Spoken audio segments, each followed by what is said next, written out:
আসসালামু আলাইকুম। আজকে আমরা রোজার মাসে এলাম চটপাড়া বাজারে। সেই চটপাড়া বাজারে একটা ভাইয়ের গাখির আছে, তো হয়তো উনি অনুমতি দিছে যে গাখিরের রেট হলো 70 টাকা কেজি। আচ্ছা এক মিনিট দেন দাদা, আধা কেজি গাখির নিমো।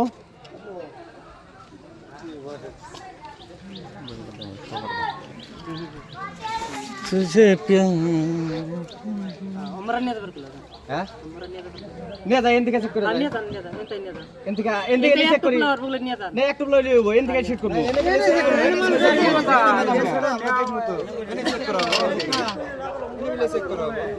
আমরা সামনে বেচতেছেন, আমরা সামনে চেক করব।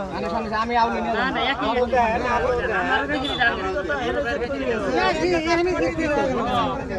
গাখির এক মুড়া তুমি চেক করো, এক মুড়া থেকে। হ্যাঁ যেডি বাজারে গাখির আছে টোটাল ব্যাগটার গাখির চেক করো। গাখির মুড়া কলা না চেক করো, দাও তুমি চেক করো। কলা না জানি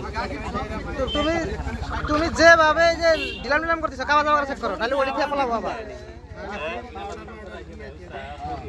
একটা না যাই হোক, গাখিরের দাম হলো 70 টাকা কেজি। আমি আধা কেজি গাখির কিনছি, তো বরাবর গাখির আমি চেক করবো।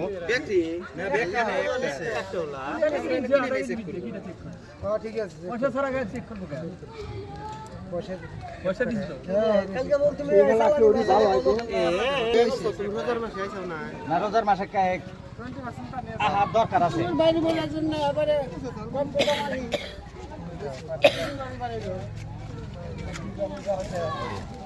লোকাল গরুস কোনো জানা নাই নাকি? মিশ না, আমরা মিশ কিনে নিয়ে আসি। আচ্ছা আচ্ছা, কিনে নিয়ে আসেন। বিসমিল্লাহ রাই।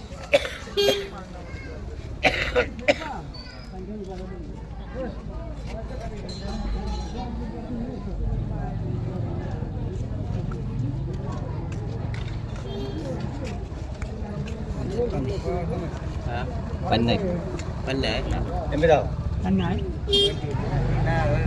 20% অল্প বাইসা থাকে, মানে এর মধ্যে কতটুকু পানি আছে এটাও আমি কয়ে দিই নাকি? রাইজাক বুঝানো আমার দরকার।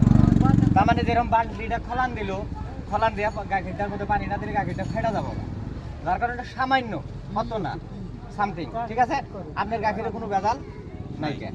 তাহলে আমি আনের পয়সা দিয়ে দিছি দাদা, তাহলে আমারে টাকাটা ঘুরে দেন। 35 টাকা আপনি রাখেন, রাইকা বাদ বাকি বস্তুটা ঘুরে দেন। 5 টাকা বেশি নেন, কিন্তু রাইজেক ভালো বস্তু ছিল। আমার ভুল হয়েছে, আমার চেক করাতে তো ভুল নাই। ভালো আছে কম দেবে আমার গাকি।